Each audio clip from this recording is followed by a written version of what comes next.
जय शिव शंकर जी, जय भगवान कृष्ण जी, जय श्री राम जी।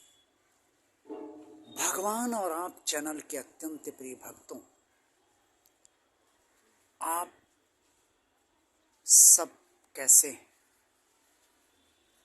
आशा है आप सब सानंद होंगे और हंसी खुशी अपना जीवन व्यतीत कर रहे होंगे। पूजा के दौरान हम सभी अपने भगवान से प्रार्थना कुछ न कुछ अवश्य करते हैं। जिस तरह से भी हम सब पूजा करना चाहते हैं और करते हैं और कर पाते हैं, उसके बाद हम सब कोई न कोई प्रार्थना किसी न किसी उद्देश्य हेतु अवश्य करते हैं। ये हम सबकी मनोस्थिति रहती है कि भगवान के पास बैठे हैं तो भगवान से कुछ न कुछ प्रार्थना तो होनी चाहिए, और कभी विवशता भी होती है कि भगवान से प्रार्थना करनी होती है, क्योंकि कुछ ऐसी स्थितियां बनती हैं जिनका समाधान जीवन में नहीं हो पाता है, जिसके कारण प्रार्थना भक्त भगवान से करता है। प्रार्थना कहीं भी की जा सकती है, चाहे वो आप अपने घर में प्रार्थना करें पूजा के दौरान, या मंदिर जाकर भी कर सकते हैं, या किसी सिद्ध स्थान पर, यानी कि जो सिद्ध मंदिर माना जाता है। सिद्ध मंदिर वही है जहां आपकी प्रार्थना पूरी हुई हो, क्योंकि किसी अन्य के लिए सिद्ध मंदिर में जरूरी नहीं है कि आपके लिए प्रार्थना पूरी हुई होगी, क्योंकि आपकी प्रार्थना जहाँ पूरी हो वही आपके लिए सिद्ध मंदिर है, और अन्य की प्रार्थना जहाँ पूरी होती है वो उसके लिए सिद्ध मंदिर है।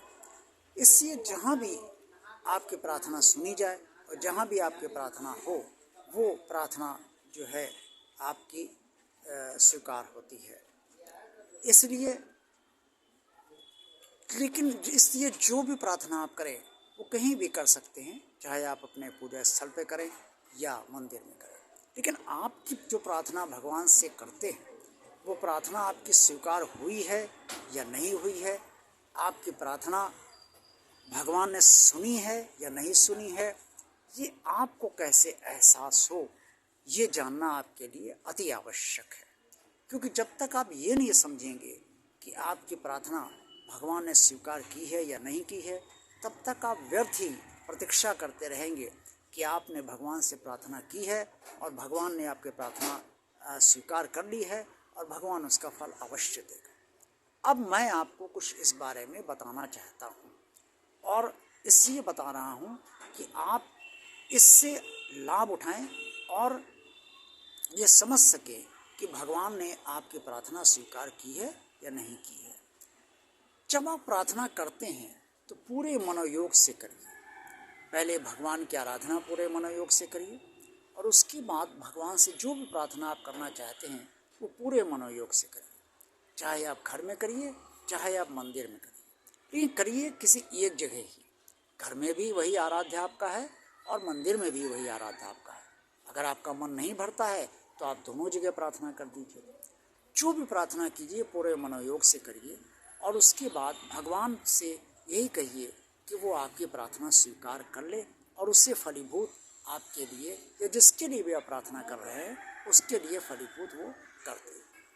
लेकिन और जब आपको ये एहसास होता है तुरंत उस समय कि ये काम तो हो ही जाएगा, जो प्रार्थना मैंने की है वो फलीभूत हो जाएगी, तो समझ लीजिए कि भगवान ने आपकी प्रार्थना को स्वीकार कर लिया है और वो फलीभूत अवश्य होगा, इसमें कोई संदेह नहीं।